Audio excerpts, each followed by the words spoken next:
مولاي صل وسلم دائما أبدا على حبيبك خير الخلق كلهم. Bismillahirrahmanirrahim. Assalamualaikum warahmatullahi wabarakatuh. Allah subhanahu wa ta'ala berfirman, A'udzubillahi minasyaitonirrajim. Bismillahirrahmanirrahim. Ya ayyuhan nasu kulu mimma fil ardi halalan tayyiba wa la tattabi'u khutuwatis syaitan innahu lakum aduwwum mubin.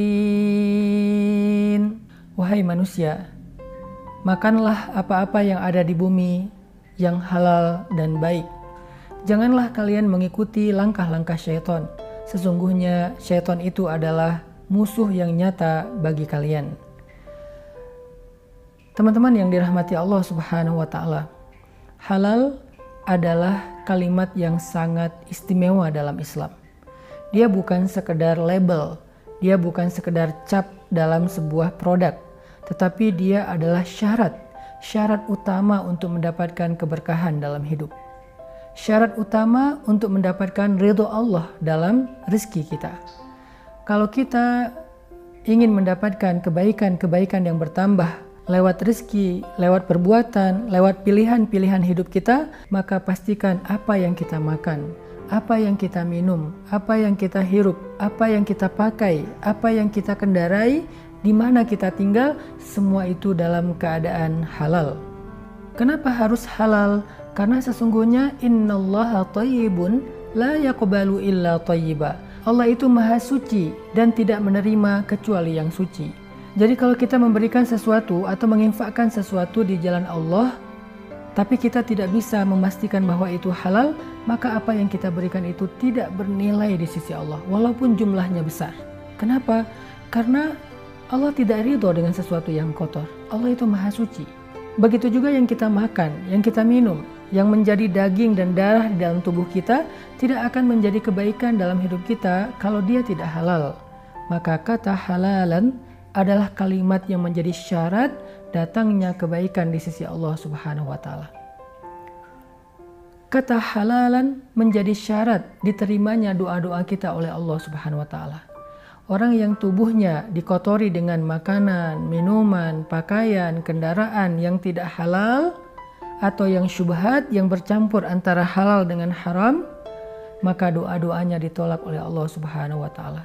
Padahal kita tahu doa itu adalah sesuatu yang paling penting dalam hidup kita. Doa itu adalah senjata orang yang beriman.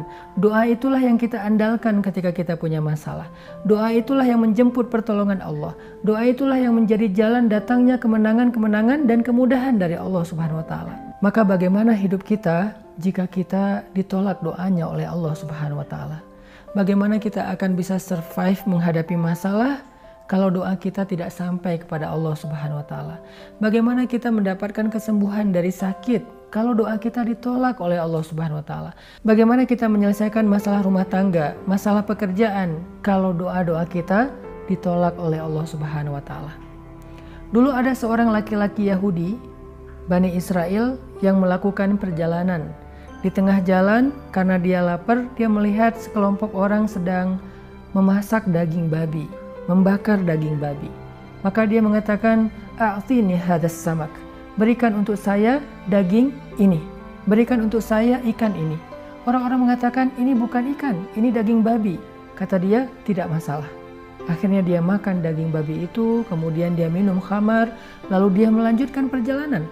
Di tengah padang pasir, dalam keadaan mabuk, karena dia baru minum, baru makan daging babi, maka dia terjatuh dari ontanya. Lalu ketika dia sadar, dia kehilangan ontanya. Dia kehilangan bekal yang dibawa oleh onta itu. Dia kehilangan airnya, makannya, pakaiannya, selimutnya. Dia kehilangan semua bekal yang dibawa oleh onta tersebut. Lalu dia mengangkat kedua tangannya ke langit dan berdoa, Ya Rabbi, Ya Rabbi, Ya Rabbi. Dia berdoa kepada Allah subhanahu wa ta'ala, meminta pertolongan Allah subhanahu wa ta'ala, meminta agar Allah mengembalikan ontanya yang hilang. Maka apa kata Nabi? Ma'kaluhu haram masyrabuhu haram, wa ghudhiya bil haram. Makanannya haram, minumannya haram, kendaraannya haram. Bagaimana Allah Subhanahu wa taala akan menerima doa orang tersebut? Sehingga mati dan celakalah dia di tengah padang pasir dalam keadaan doanya ditolak oleh Allah Subhanahu wa taala. Bukankah kita sering mendapatkan masalah? Lalu kita berdoa kepada Allah dan kemudian kita merasakan doa kita belum diijabah? Coba periksa lagi, apakah hidup kita sudah halal? Apakah makanan kita sudah halal? Apakah piring kita sudah halal? Apakah kuas kita sudah halal? Apakah baju kita sudah halal? Apakah kendaraan kita sudah halal? Jangan-jangan bukan Allah tidak menerima doa kita, tetapi memang doa kita tidak sampai kepada Allah disebabkan kehidupan kita yang belum halal. Jadi halal bukan sekedar label, halal bukan kalimat yang ringan. Halal itu syarat untuk mendapatkan keberkahan dan syarat untuk mendapatkan doa yang diijabah oleh Allah Subhanahu wa taala. Barakallahu fikum.